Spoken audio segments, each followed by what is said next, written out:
ठीक है, तो पीयर टू पीयर लेंडिंग मतलब क्या होता है कि क्राउड फंडिंग बोलते हैं ना इसको भी एक तरीके से, कि हम अपने पीयर्स को ही बोल रहे हैं कि तुम इसमें इन्वेस्ट करो। यही होता है ना। यस ठीक है, सर। तो क्या है कि अभी सर्कुलर निकाला गया आरबीआई के द्वारा। इसने क्या बोला है ना कि पीयर टू पीयर लेंडिंग जो प्लेटफॉर्म है एनबीएफसी के लिए, इसको एज ए इन्वेस्टमेंट डेस्टिनेशन नहीं माना जाएगा। ठीक है, चलो। और ये भी है कि जो लेंडर जितना दे सकता है वो लिमिट कर दिया है 50 लाख रुपए लगभग। यदि पता नहीं, ये मुझे इतना इंपॉर्टेंट नहीं लगा, वो इम्पोर्टेंट था। अब बता, को लेंडिंग, को लेंडिंग क्या होता है? को लेंडिंग मतलब ये होता है ना, दो जन मिल के लैंड करेगा, है ना। तो एक तो बैंक हो गया, और दूसरा कौन हो सकता है? एक एनबीएफसी। एनबीएफसी। एनबीएफसी। ठीक है, एनबीएफसी का मिनिमम 20% होना ही चाहिए। ठीक है ना। अच्छा, यदि एनबीएफसी प्रमोटर ग्रुप से बिलोंग करता है तो क्या को लेंडिंग हो सकता है? प्रमोटर ग्रुप मतलब जैसे कि मान लो एक कंपनी है ना, हम्म। और इसको फाइनेंस करना है, और इसी का एक एनबीएफसी है। नहीं कर ठीक है, सकते। तो ये और बैंक मिल करके क्या को लेंड कर सकता है? नहीं। नहीं कर सकता। ठीक है,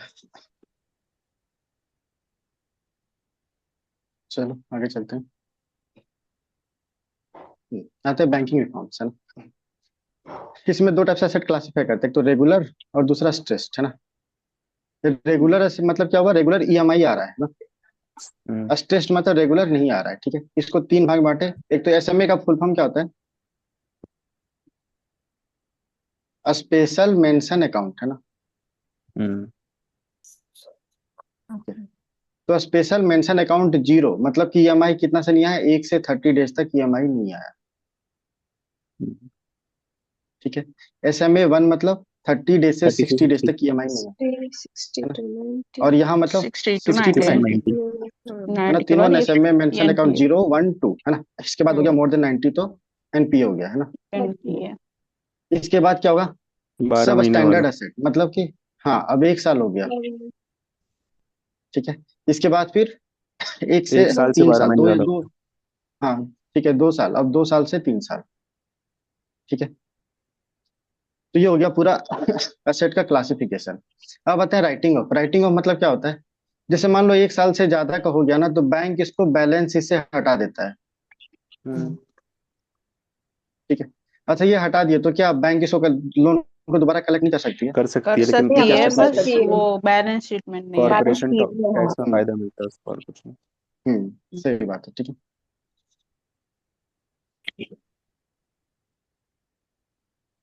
अब आते हैं ग्रॉस, है ना। ग्रॉस एनपीए और नेट एनपीए, है ना। तो इन दोनों में यदि प्रोविजनिंग हटा दें तो नेट एनपीए आ जाएगा। प्रोविजनिंग क्या था? बफर रखते हैं प्रॉफिट से प्रॉफिट कुछ के, एनपीए के लिए। प्रॉफिट के सेविंग कर रहे थे। रिजर्व हाँ, रखते हैं। ठीक है। हाँ ठीक है, तुम लोग को याद है तो मैं छोड़ रहा हूँ, है ना। अब आते हैं फाइनेंशियल स्टेबिलिटी रिपोर्ट, है ना। इसे देख के बोलो जरा। तो फाइनेंशियल स्टेबिलिटी रिपोर्ट ये कौन निकालता है? आरबीआई। आरबीआई। देखो नाम ही है फाइनेंशियल स्टेबिलिटी, तो ये जो काम करता है वही निकालेगा ना, तो आरबीआई। ठीक है, और क्या है देखो, तो स्टेबल है या नहीं ये हमको 2 बार देखना जरूरी है, इसीलिए बाय एनुअल निकालता है। ठीक है, अब इसका बेसिस क्या है स्टेबिलिटी रिपोर्ट निकालने का? तो फाइनेंशियल स्टेबिलिटी डेवलपमेंट काउंसिल का रिपोर्ट। हम्म। ठीक है, अब यह है फाइनेंशियल स्टेबिलिटी, इसका रिपोर्ट नहीं, सॉरी, इसका असेसमेंट। इसका कोई रिपोर्ट नहीं आता। अब बताओ फाइनेंशियल स्टेबिलिटी डेवलपमेंट काउंसिल, इसके बारे में कुछ बताओ। फाइनेंस जो कौन शेयर मिनिस्टर। करता है लार्ज इसको? फाइनेंस मिनिस्टर करता है फाइनेंस उसमें। मिनिस्टर शेयर हाँ, करता है। हाँ, और मेंबर और और कौन कौन हो सकते हैं सारे। इसके? जितने भी हेड होते हैं फाइनेंशियल हाँ। रेगुलेटर, जैसे हाँ आरबीआई सेबी सारे, वाले बंदे। सब इसके मेंबर होंगे, हम्म। है ना। मेंबर, हाँ। चीफ इकोनॉमिक चलो। एडवाइजर भी। हम्म, हम्म। चलो अब आते हैं सरफेजी एक्ट। सरफेजी एक्ट क्या होता है? ये लोन फुल रिकवरी। फॉर्म बताने की जरूरत नहीं है। ठीक है, लोन रिकवरी, है ना। हम्म। तो लोन रिकवरी किसको कर सकते हैं? जहां पे कोलेटरल हो। हम्म। ठीक है, मतलब सिर्फ सिक्योर्ड लोन आएगा यहाँ पे। अनसिक्योर्ड हो तो नहीं आएगा। यहाँ से नहीं, ये कलेक्ट नहीं कर सकता। ठीक है, हम्म। चलो अब आते हैं बैड बैंक, है ना। बैड बैंक क्या होता है? बैड बैंक या पारा बैंक जो भी बोलते हैं इसको। जो एक अलग से सेट किया जाता है ताकि Ethnic reconstruction. वो पैसे रिकवर कर सके, ऐसा कुछ। TNPA बिजनेस हाँ, वाला। मैन। पैसा रिकवर कर सके। हम्म। इसके पहले ना एआरसी डिस्कस करते हैं। ठीक है, एआरसी मतलब asset reconstruction corporation. Asset Reconstruction Corporation. ठीक है, तो मान लो कि एक एआरसी कंपनी है, कंपनी ए, और ये बैंक है बी। इसके पास कुछ एनपीए होगा। हम्म, ठीक है, तब क्या करेगा ये एनपीए इसको बेच देगा। ठीक है, सेल। तो कैसे पता चलेगा? तो इसके बदले में क्या देगा? सिक्योरिटी देगा। हम्म, ठीक है, Yes, sir. इसको क्यों बेच दिया? क्योंकि इसके पास एक्सपर्टीज है ना, मनी कलेक्ट करने का। ठीक है, लोन रिकवरी करने का एक्सपर्टीज है, और इसको क्या बेनिफिट होगा? इसका बैलेंस शीट साफ हो जाएगा ना, Yes, sir. ये ज्यादा लेंड कर सकता है फिर। हम्म, ठीक है, चलो, ये बेच दिया, क्या फ्री होगा ये? No, नहीं, sir. चार्ज नहीं, करेगा No. कुछ। नहीं, कुछ पैसे चार्ज लगेंगे। करेगा। हाँ, Yes, ठीक है, sir. तो 1.5 से 2% ऑफ वैल्यू लगभग। ठीक है, इतना चार्ज करेगा ये। ठीक है, अब ये चार्ज कर लिया, ये कर लिया। हाँ ठीक है, चलो कोई बात नहीं। अब इसका प्रोविजन किसमें दिया है एआरसी का? सरफेजी एक्ट में। हम्म, ठीक है, इसी एक्ट में एआरसी का प्रोविजन था। ठीक है, अच्छा, इसको बोल सकते हैं ना कि शिफ्टिंग ऑफ लोन की एक जगह से, इसमें बैंक को लॉस क्या हो रहा है? बैंक को कुछ लॉस हो रहा है क्या? नहीं। नहीं, sir. नहीं हो रहा है। देखो तो, कुछ तो कोई होगा, लॉस sir. नहीं हो रहा है। देखो तो, ये जो 1.5 से 2% ऑफ वैल्यू ये चला गया, ये क्या है? लॉस ही तो है उसको। इतने पैसे तो उसको रिकवर Yes, नहीं sir. होंगे ना वो। हम्म, ठीक है, पहला। दूसरा है, बैंक को ये लग सकता है ना कि हर बार खरीदने के लिए तो मुझे एआरसी है, तो रेकलेस लेंडिंग भी तो कर सकता है। हाँ, ठीक है, चलो, Sir, ये तो हो reckless गया and एआरसी। lending कैसे? रेकलेस बाद में लेंडिंग हम मतलब हुआ रिकवर कि, कर देंगे ऐसा। अभी दे कोई कि दिया, मेरे by then बैकफॉल के लिए है। हाँ, कि फ्रेंड को दे समथिंग दिया टू अभी लोन। फॉल बैक ऑन, है ना। Okay. और ठीक है, बाद में हम कर लेंगे कि रिकवर। कुछ है मेरे पास, तो हम क्या करते हैं, कॉन्फिडेंस में कुछ भी करते जाते हैं ना, कि ठीक है ना, हाँ यार हम्म लोन ले लो, हाँ यार लोन ले लो। रेकलेस लेंडिंग मतलब हुआ कि सारे नॉर्म फॉलो तो कर रहे हैं, लेकिन पूरा नहीं कर रहे हैं। हम्म ठीक है, जब Okay, sir. पेइंग कैपेसिटी उतना नहीं है, फिर भी लोन दे दिया, क्योंकि वो लोन तो देना है। हम्म ठीक है, ये हो गया रेकलेस लैंडिंग। ठीक है, चलो, तो ये हो गया। अब हम लोग बात कर रहे थे एआरसी का। तो एआरसी से आते हैं एक बैड बैंक जो इस बार स्टेब्लिश हुआ है ना, लास्ट गवर्नमेंट में। ठीक है, तो इसका फुल फॉर्म क्या है? National asset reconstruction company limited, NARCL। ठीक है, ये क्या है? बैड बैंक है, या पारा बैंक, जो भी बोलो। ठीक है, इसका हम्म हेडक्वार्टर कहाँ है? मुंबई में। नाम ही है एआरसी ना, तो काम वही करेगा जो हम लोग बात किए। ठीक है, लेकिन कौन सी कंपनी को खरीदेगा, कौन सा सेट को खरीदेगा? तो 500 करोड़ से ज्यादा होना चाहिए। समझते जाओ ना, यहाँ लिखा हुआ है, मैं दिखावा भी दूंगा बाद में। ठीक है, जी सर लिखा हुआ है। ठीक है, तो 500 करोड़ से ज्यादा होना चाहिए। अब क्या है कि ये ऐसा करने हो, ऐसा कुछ एडवाइस वगैरह चाहिए ना, तो इसके लिए सेटअप किया गया IDRCL। ठीक है, मतलब India debt reconstruction company limited. ठीक है, ये फुल्ली गवर्नमेंट ऑन्ड होगा या प्राइवेट ऑन्ड होगा? ये 51% प्राइवेट, प्राइवेट। फुल्ली प्राइवेट नहीं है, होगा। मेजरली, खुली हाँ, नहीं है। मेजरली प्राइवेट ऑन्ड है। हम्म, मेजरली प्राइवेट ऑन्ड है। ठीक है, और ये क्या करता है? इसको गवर्नमेंट सपोर्ट देती है। हाँ, हाँ देती है सर हाँ, देती है, लेकिन देती है। कैश कैश के रूप में देती है। नहीं, कैश के रूप में नहीं देती है, बल्कि नहीं गारंटी के रूप में देती है। ठीक है, समझ में आया? Yes sir. Yes sir sir, चलो, तो इसका काम सिर्फ एडवाइस देना है? हाँ, ऐसा काम सिर्फ एडवाइस देना है। ठीक है, चलो, अब आते हैं एक प्रवाह पोर्टल, है ना। PRAVAH, है ना, प्रवाह पोर्टल। ठीक है, ये क्या है? ये आरबीआई का पोर्टल है। यदि रेगुलेटेड एंटिटीज है, उसको कोई लाइसेंस वगैरह चाहिए, रेगुलेटरी अप्रूवल चाहिए, तो इस पोर्टल के थ्रू कर सकता है।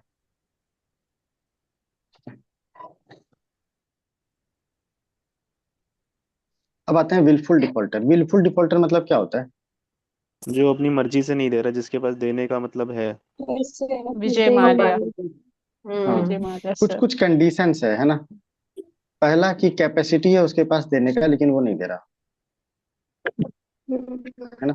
दूसरा कि क्या होगा जब लोन दे रहा होगा ना, तो कुछ सिक्योरिटी दिया होगा ना। चलो मान लो ये सिक्योरिटी में ये होम दिया, और सिक्योरिटी देने के बाद ये होम को सेल कर दिया, ठीक है, तो ये भी विलफुल डिफॉल्टर नहीं आएगा। तीसरा केस क्या हो सकता है कि मान लो कि उसके पास पैसा मिला, सिक्योरिटी डिपॉजिट किया तो पैसा मिला, ठीक है, फंड मिला, और ये फंड को किसी और तरीके से यूज कर दिया जो इंटेंडेड नहीं था, ठीक है, या साइफंड ऑफ कर दिया, तो भी ये विलफुल डिफॉल्टर में ही आएगा, ठीक है। चौथा, मान लो किसी कोई कंपनी है, मान लो ए कंपनी है और ये डूब रही है, इसके पास पैसा है कि इसमें इक्विटी इन्फ्यूज कर सकता है, लेकिन इसने किया नहीं, तो भी ये इसमें आएगा विलफुल डिफॉल्टर में। कंडीशन समझ में आया सबको? Yes sir. Yes sir. ठीक है। तो विलफुल डिफॉल्टर उसी को बोलते हैं ना जिसका आउटस्टैंडिंग लोन 25 लाख से ज्यादा होना चाहिए, 25 लाख या 25 लाख से ज्यादा, ठीक है। चलो, और यदि लार्ज डिपॉजिट हो तो 1 करोड़ लगभग, है ना, तो इसको बोलेंगे लार्ज विलफुल डिफॉल्टर। चले आगे, एक बार जितना देखा है उसको दोबारा देखते हैं ना।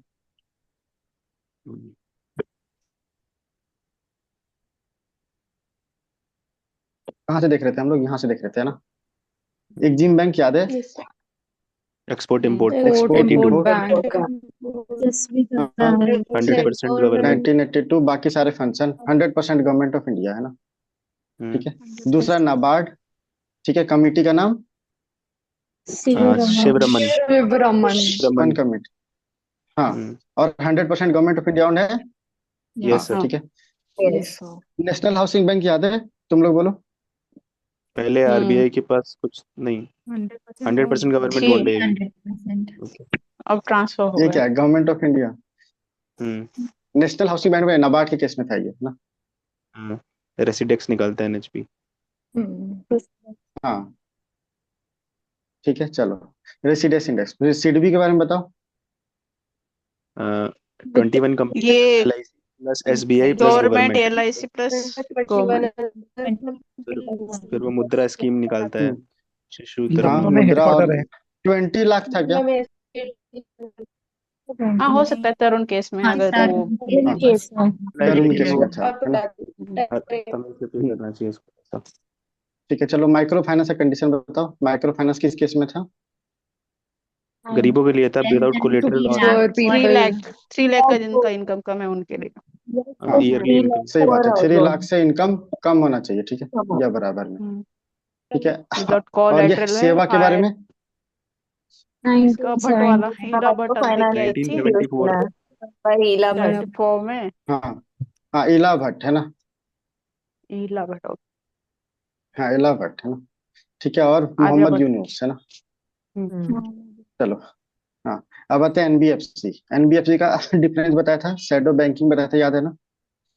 रेगुलेशन देख लो। अच्छा, ये भी दो होता है, एक तो डिमांड लेना, एक तो डिपॉजिट जो लेता है, एक नॉन डिपॉजिट जो नहीं लेता है। तो ये डिमांड डिपॉजिट लेगा क्या? नहीं। नहीं नहीं। नहीं, डिमांड हाँ, वाला तो नहीं देगा। टाइम डिपॉजिट लेगा, है ना। टाइम। ठीक है। नेशनल हाउसिंग बैंक, सेबी, देखो लिखा हुआ जो बोला था so, IRDI, insurance, state government, ministry of corporate affairs, है ना। एनबीएफसी को कौन रेगुलेट करता है? एनबीएफसी बहुत तरीके होते हैं, तो कौन से कैटेगरी में आएगा उसके बेसिस पे रेगुलेशन होगा, अच्छा, और ये ठीक उसके है। टाइप। आरबीआई भी कुछ करता है, हाँ, ठीक है। तो कौन सा किस कैटेगरी में आ रहा है उसके हिसाब से उसका रेगुलेशन हो रहा है ना। डिपॉजिट टेकिंग फिर स्केल, एनबीएफसी आरबीआई। हाँ, आरबीआई, हम्म।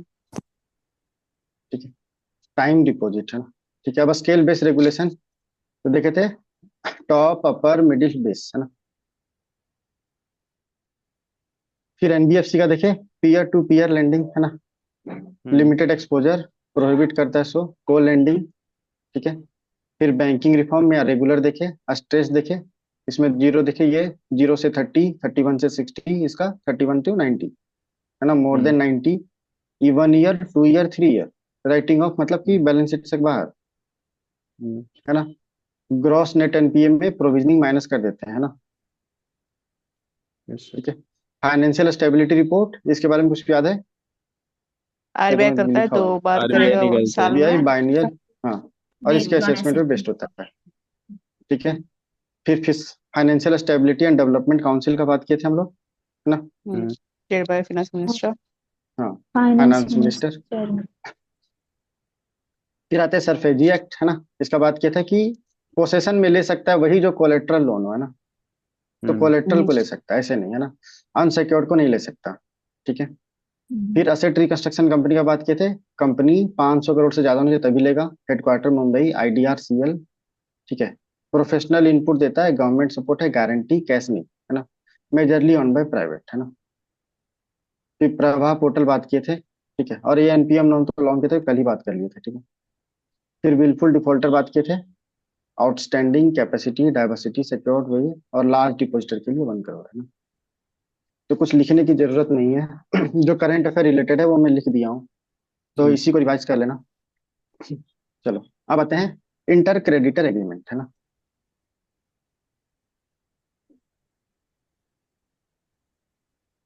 देखो नाम ही कह रहा है ना, क्रेडिटर के बीच का एग्रीमेंट, है ना। हम्म। यही तो नाम खुद कह रहा है ना।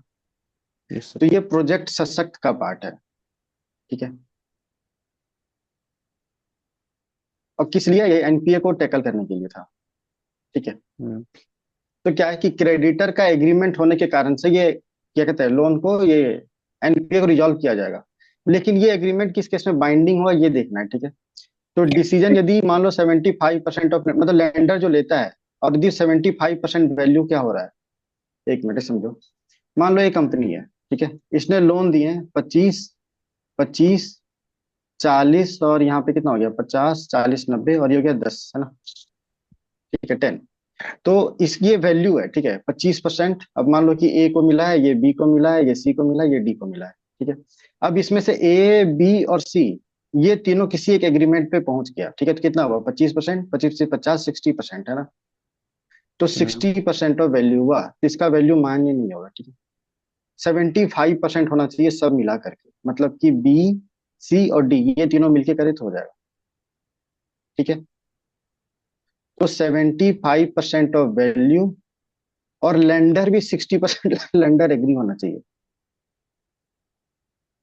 60% लेंडर मतलब 4 है तो कितना हो गया, 3 1/3 × 4, 4/3 में मेरा कितना मेंबर 3 को एग्री होगा। होना होगा? 2 से तो अगर ज्यादा ही इतने होगा। मेंबर एग्रीमेंट होंगे तो इतने मेंबर एग्री करेंगे तो एग्रीमेंट हो जाएगा। अरे 60% होगा वो क्या, तो ये ऐसे 60% है क्या? वो तो नहीं 60% लेंडर को एग्री होना है। 60% मतलब 3/5, 2/3। 3/5। हाँ, 3/5, 3/5, हम्म। सही बात है, 3/5, है ना। 3/5 मेंबर हम्म। इंटू 4। तो इतने मेंबर को एग्री होना पड़ेगा इस केस में। तो यदि ये दोनों कंडीशन मीट हो रहा है कि 75% ऑफ वैल्यू और 60% ऑफ लेंडर, तब ये केस में ये बाइंडिंग हो जाएगा, इंटर क्रेडिटर एग्रीमेंट। ठीक है। ये न्यूज में क्यों था, कल हम लोग बात किए थे ना, राष्ट्रीय इस्पात निगम लिमिटेड का, याद है? हम्म। Yes sir. उसके कारण से। ठीक है। कि वो लोन डिफॉल्ट करने के कारण से था, तो उसको रेटिंग डी कर दिया गया था उसका। हम्म। ठीक है। चलो, अब देखते हैं आईबीसी, है ना। अच्छा, राइट टू एग्जिट बोलते हैं इसको, ये पता है किसी को, है ना। हम्म। कि राइट टू एग्जिट लेके आया था। ठीक है। अच्छा, आई मतलब क्या होता है, इंसॉल्वेंसी, है ना। हम्म। और इंसॉल्वेंसी मतलब कि पैसा नहीं दे पा रहा है ना, तो अनेबल टू पे, ये बोल सकते हैं ना। इंस्टॉलमेंट। हाँ। और बैंकरप्सी मतलब लीगल दिवालियापन। प्रोसेस है ना। दिवालिया, हाँ। एक बार म्यूट कर लो, हैप्पी। ठीक है। और ये इंसॉल्वेंट डिक्लेयर कर दिया गया है, यही हुआ ना फिर तो लीगल प्रोसेस मतलब। ठीक है। तो आई मतलब इंसॉल्वेंसी, मतलब पैसा पे नहीं कर पा रहा है। बैंकरप्सी मतलब ये लीगल टर्म है, जिसका मतलब हो रहा है कि उसको इंसॉल्वेंट डिक्लेयर कर दिया गया है। ठीक है। वो डिफॉल्ट कर चुका है। ठीक है। तो इस केस से आया था आईबीसी कोड, है ना, आईबीसी एक्ट। चलो इसका प्रोविजन देखते हैं कि चार्ट के रूप में देखते हैं तो थोड़ा ज्यादा अच्छा से समझ में आएगा, ऐसे तो नहीं। चलो, सबसे अच्छा इसका, इसको सजेस्ट कौन किया था इसका, आईबीसी को? टी के विश्वनाथन कमेटी, कमेटी, इसके रिपोर्ट पे आईबीसी आया था। ये मैं कहीं, मैंने क्वेश्चन देखा नहीं है कहीं, शायद आ सकते हैं।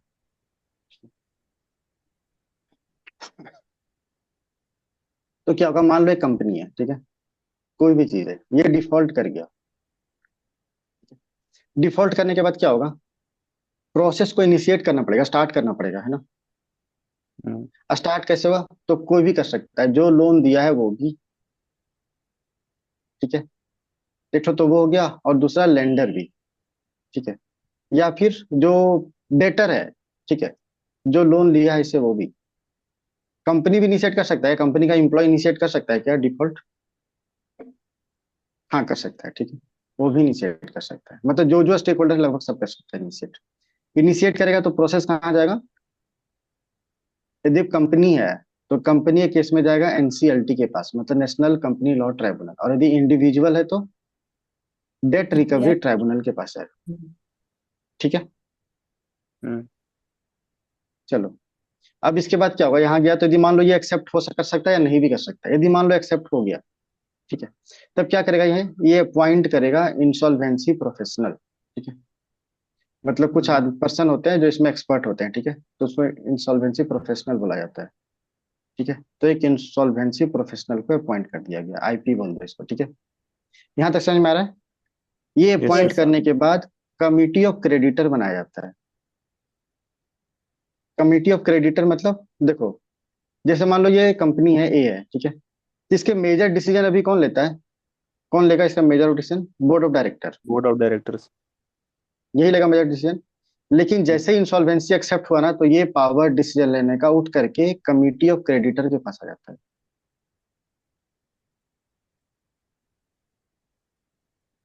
ठीक है।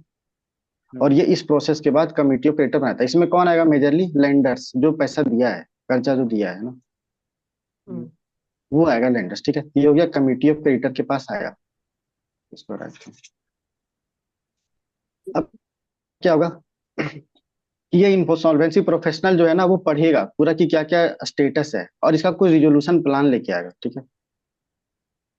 रिजोल्यूशन प्लान क्या हो सकता है, दो हो सकता है ना, कि कंपनी को हमको रिवाइव भी कर सकते हैं एक्स्ट्रा पैसा दे करके, या फिर इसको सेल कर सकते हैं, मैनेजमेंट डिसीजन चेंज होगा, ठीक है। मैनेजमेंट ही चेंज कर देगा, ठीक है।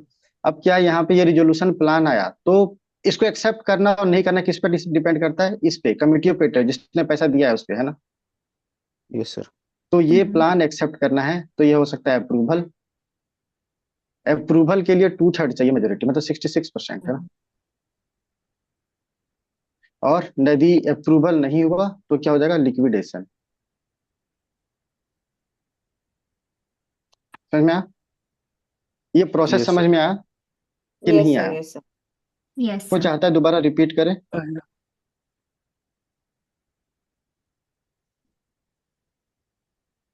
किसी को रिपीट कराना है तो बोलो। अप्रूवल अगर हो जाएगा तो लिक्विडेशन होगा ना। नहीं। अरे नहीं नहीं, अप्रूवल हो गया तो रिजोल्यूशन हो गया ना फिर तो, मतलब कि ये असेट जो है सो कंटिन्यू है अब तो। मतलब कि ये मान लो कि ए कंपनी है, इसको मैनेज करने वाला बी है अभी, लेकिन क्या हो गया कि सर रिजोल्यूशन प्लान आया और बोल दिया कि मुझे सेल करना है, तो ये प्लान बी के हाथ से निकल करके कंपनी चली जाएगी सी के पास। समझ में आया? हाँ, मतलब दूसरे को ट्रांसफर एक कर बार फिर देंगे। से बताऊं।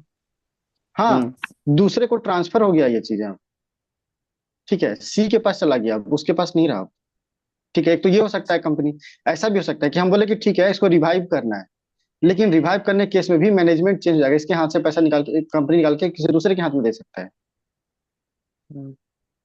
ठीक है। ये हुआ रिजोल्यूशन। अब समझ में आया कि दोबारा बताना है? सर समझ आया, लेकिन एक बार फिर से। हाँ, तो सब शांत ऐसे बैठा हुआ है ना। चलो एक बार फिर से बताते हैं। इसे है तो स्टैटिक, लेकिन ठीक है।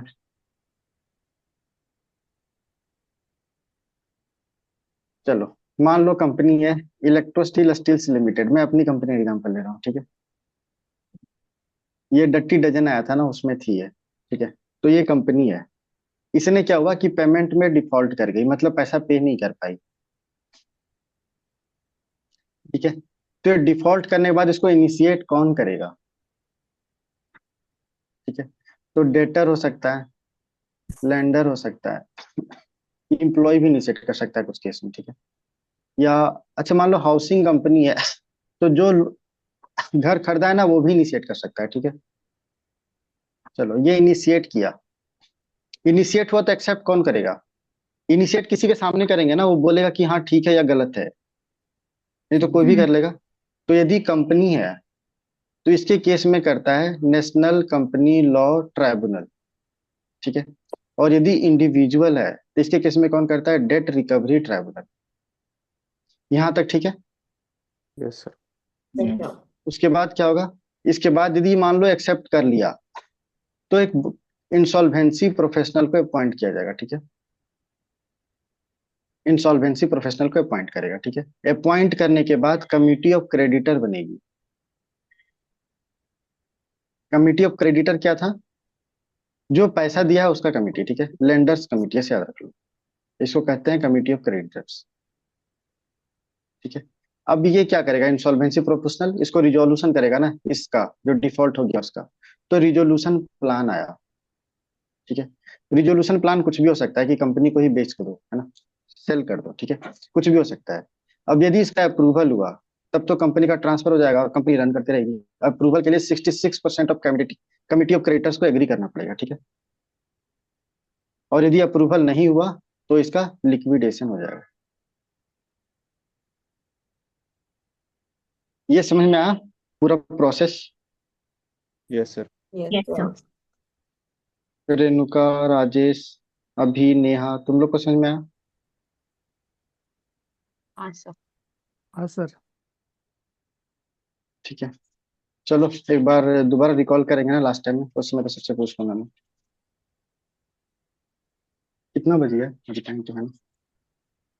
हाँ चलो, अब ये सारा प्रोसेस को, अच्छा ये कितना कंप्लीट होना रहता है ना, तो यदि कंपनी है कि केस में क्या था, कंपनी केस में क्या था, अप्रूवल कौन करेगा? NCLT. नेशनल एनसीएलटी, ठीक है। कंपनी तो लॉ। यहाँ टाइम लिमिट है 180 डेज प्लस 330 डेज मैक्स, है ना। 180 डेज और एक्सटेंशन के रूप में 330 डेज, है ना। और यदि इंडिविजुअल है तो यहाँ पे इंडिविजुअल केस में कौन करता है? Debt recovery tribunal. ERT. Date recovery tribunal, हाँ। यहाँ पे डेट है 180 डेज, ठीक है। चलो अच्छा, मान लो कि एनसीएलटी के पास केस गया और ये डिफॉल्ट एक्सेप्ट कर लिया कि हाँ हम रिजोल्यूशन प्रोसेस स्टार्ट करते हैं, लेकिन उसको कोई चैलेंज करने वाला तो होना चाहिए ना। हो सकता है गलत डिसीजन हो, तो ये जाएगा एनसीएलएटी के पास। अपीलेट ये ट्राइब्यूनल। अपेलेट बॉडी है, हाँ ठीक है। हम्म, मतलब national company law appellate tribunal, ठीक है। और इसका भी डिसीजन मुझे सही नहीं लगा तो ये जा सकता है केस सुप्रीम कोर्ट में, हम्म, ठीक है। ये प्रोसेस है इसका। अच्छा मान लो इंडिविजुअल है, उसके केस में क्या था? डेट रिकवरी ट्राइब्यूनल, इसे सीधा सुप्रीम कोर्ट में चला जाएगा, ठीक है। हम्म. ये समझ में आया ना?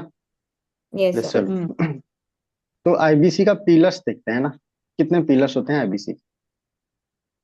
जो अभी हम लोग बात किए वही पिलर्स हैं। एक किसका बात किए पहले? इंसॉल्वेंसी प्रोफेशनल का बात किए थे, हम्म। ठीक है।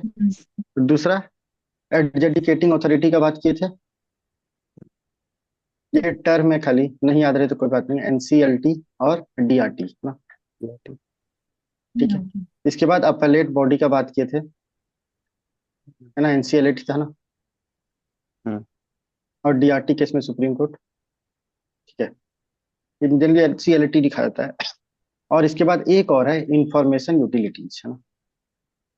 ये सारा इंफॉर्मेशन कहीं तो एक जगह रहेगा ना, यस सर। ठीक है। तो हो गया इंफॉर्मेशन यूटिलिटीज। यहाँ तक सबको क्लियर है? Yes, sir. Yes sir. ठीक है। चलो अब ये जितना प्रोसेस हो रहा है इसको कोई तो देखता होगा ना, ओवरसी करता होगा। हम्म. तो इसको कौन ओवरसी करता है? Ministry. Insolvency and bankruptcy board of Board of India, India, हाँ, BBI. Yes. हम्म। ठीक है। आईबीबीआई, है ना। क्या ये स्टेट्यूटरी बॉडी है? हाँ, है आईबीसी यस सर। एक्ट के अंदर ही है, 2016 इसी का. एक्ट के अंदर है, ठीक है। और ये कौन सी मिनिस्ट्री होगी इस यहाँ पे? Corporate affairs. कॉर्पोरेट। हाँ, मिनिस्ट्री ऑफ कंपनी है ना, तो कॉर्पोरेट अफेयर्स, ठीक है। और इसका गवर्निंग बोर्ड को कौन अपॉइंट करता होगा? Government, central government. RBI. Government government, इसमें कोई आरबीआई का मेंबर होगा? हाँ हाँ, एक। आरबीआई का एक मेंबर होता है, ठीक है। सॉरी, एक होता है, टोटल 10 मेंबर होते हैं, 10 में से एक आरबीआई का अपॉइंटेड होता है, ठीक है, आरबीआई नॉमिनेटेड। यहाँ तक ठीक है सबके लिए? Yes sir. Yes sir. चलो, ये तो हो गया। अब आते हैं प्री पैक एग्रीमेंट, है ना। प्री पैक या pre packaged insolvency resolution process, ठीक है। देखो, नाम ही है प्री पैक, मतलब हुआ कि कंपनी कोई इंसॉल्वेंसी प्रोसेस में पहुंचे पूरा, उससे पहले ही सेटल हो जाओ, सेटल कर लो मामला, है ना। मतलब क्या हुआ, ये आउट ऑफ कोर्ट सेटलमेंट हुआ ना फिर तो। Yes sir. कैसे होता है आउट ऑफ कोर्ट, कि क्रेडिटर से पहले मिल गया और जो लेंडर है वो मिल गया, क्रेडिटर कंपनी ये दोनों आपस में मिल गया और डिस्कस किया कि रिजोल्यूशन प्लान क्या होगा, ठीक है। और उसके हिसाब से ऐसा भी कर सकता है कि ये बोले कि ठीक है कि मेरे यहाँ से कंपनी तुम बेचना चाह रहे हो, तो इस कंपनी को बेच दो। मान लो बी कंपनी है जो इससे रिलेटेड है ना, लेकिन बी का फाइनेंशियल हेल्थ बहुत अच्छा है, तो ये क्या कहते हैं, ये नजदीकी वाली कंपनी को सेल करवा सकता है। ये बस जस्ट एग्जाम्पल है, एग्जैक्ट नहीं, ठीक है, जस्ट एग्जाम्पल है ये, ठीक है। लेकिन ये यहाँ पे कंडीशन रख सकता है कि कोई ओल्ड मैनेजमेंट डायरेक्टर नहीं रहेगा, या ओल्ड मैनेजमेंट बोर्ड नहीं रहेगा, वो चेंज करने का डिमांड कर सकता है, ठीक है। तो ये भी आईबीसी के ही अंदर आया था, आईबीसी के अंदर आया था ये भी, ठीक है। और ये कॉर्पोरेट एमएसएमई के लिए होता है,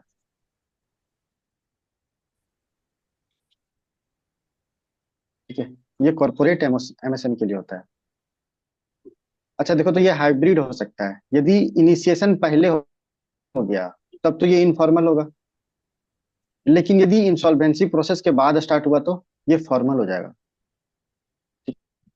और टाइम कितना होता है यहाँ पे, देखो तो आउट ऑफ कोर्ट है ना, तो टाइम कम होगा, 120 डेज, इट इज। ठीक है। चलो, अभी तक जितना देखे हैं उसको एक बार दोबारा देखते हैं ना। एक बार यहाँ से देखते हैं ना, उसके बाद देखेंगे। इंटर क्रेडिटर एग्रीमेंट बताया था, प्रोजेक्ट सशक्त का पार्ट है, ठीक है। डिसीजन एड के लिए 75% ऑफ वैल्यू और 60% ऑफ लेंडर्स एग्री करना चाहिए, तो ये बाइंडिंग हो जाएगा, है ना। RINL के कारण से न्यूज में था क्योंकि उसको डी रेटिंग मिल गया था, ठीक है। आईबीसी 2016 देखे थे कब होता है, आईबीसी मतलब कि अनेबल टू पे, और बी मतलब लीगल प्रोसेस है जिसमें इंसॉल्वेंट इसको डिक्लेयर कर दिया गया है, ठीक है। राइट टू एग्जिट है, टाइम बाउंड है, ठीक है। कमिटी का नाम टीके विश्वनाथन, प्रोसेस यहाँ लिखा हुआ है कि पहले डिफॉल्ट किया, फिर इनिशिएशन होगा तो डेटर क्रेडिटर कर सकता है। कंपनी के मामले में एनसीएलटी और इंडिविजुअल के मामले में डीआरटी, डेट रिकवरी ट्रिब्यूनल, है ना। इसके बाद क्या होगा, यहाँ पे इंसॉल्वेंसी प्रोफेशनल को अपॉइंट किया जाएगा, ठीक है। और ये बनाएगा कमिटी ऑफ क्रेडिटर्स, क्रेडिटर्स में कौन आता है, जो लोन दे रहा है ना। यहाँ पे रिजोल्यूशन प्लान लाएगा ये इंसॉल्वेंसी प्रोफेशनल्स, अप्रूवल हुआ तो 66%, नहीं तो लिक्विडेशन। यहाँ पे देखो डेट लिखा हुआ है 180 प्लस 330 डेज, और यहाँ 180 डेज इंडिविजुअल के केस में, ठीक है। पिलर्स ऑफ आईबीसी ये हम लोग बात किए थे, इंसॉल्वेंसी प्रोफेशनल जिसको इंसॉल्वेंसी प्रोफेशनल एजेंसी रेगुलेट करती है, फिर information utilities, adjudicating authority, appellate, NCLT से एनसीएलटी, फिर सुप्रीम कोर्ट, डीआरटी से सुप्रीम कोर्ट, है ना। फिर insolvency bankruptcy board of India सारा लिखा हुआ है, कॉर्पोरेट अफेयर गवर्निंग 10 मेंबर, एक member by RBI regulatory oversight करता है। चलो, आईबीसी 2016, है ना, ठीक है, इसके अंदर है, ठीक है। तो रिजोल्यूशन क्या, स्ट्रेस्ड कॉर्पोरेट एमएसएमई का करता है, अमाउंट 10 लाख से ज्यादा होना चाहिए, मैंने नहीं बताया था क्या, नहीं सर, लिमिट नहीं ऐसा बता। छूट गया होगा, ठीक है। अमाउंट 10 लाख होना चाहिए, हाइब्रिड प्रोसेस है, हाँ ठीक है। चलो, प्री इनिशिएशन और पोस्ट इनिशिएशन, ठीक है। तो हाइब्रिड हो गया, time 180 days, out of court resolution या सेटलमेंट, ठीक है। एआरसी भी तो डिस्कस हो गया है ना, यस सर। कि एनपीए यस खरीदता सर। है, और देखो एनपीए खरीदा, सिक्योरिटी रिसिप्ट दे दिया, 1.5 से 2% ऑफ एसेट वैल्यू चार्ज किया, प्रपोजल, अच्छा ये मैंने डिस्कस करना छोड़ दिया था, नरसिम्हन कमिटी टू रिकमेंड किया था इसको, ठीक है।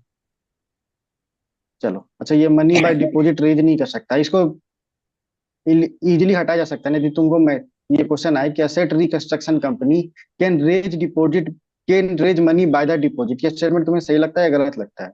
यदि नहीं लिखा हो, नहीं गलत। पढ़ा हो तो, गलत है। है ना, क्योंकि इसका कोई पॉजिटिव यूज नहीं हो रहा है ना फिर तो पैसा का, पब्लिक एसेट ऐसे ही रिस्क में नहीं लगा सकता, ठीक है, नॉर्मल केस में। ठीक है, आरबीआई रेगुलेट करता है। अच्छा, ये भी बोलना भूल गया था कि इसका मस्ट है ना कि ये मेंबर हो क्रेडिटर इंफॉर्मेशन कंपनी का। क्यों मस्ट है? क्रेडिटर इंफॉर्मेशन कंपनी समझते हो तुम लोग? नहीं। नहीं। सिविल स्कोर सब जानता है ना? Yes civil, sir. यस। अच्छा CIC, हाँ। क्या होता है सिर्फ? हाँ, सिविल वो स्कोर क्या अपने होता पास रेटिंग दे, पिछले लोन्स के है? रिगार्डिंग रेटिंग देता इंफॉर्मेशन है। प्रोवाइड हाँ। करता है। हाँ, हमको इन्फो देता है ना, कि मान लो ये पर्सन है, इसने लोन लिया था और कितना चुकाया है ना, यही बताता है ना हमको सिविल स्कोर। यस तो सर। 80%, 60% ये क्या बताता है? चांसेज ऑफ डिफॉल्ट कितना है ना। तो क्या दे रहा है देखो तो, क्रेडिटर इंफॉर्मेशन कंपनी।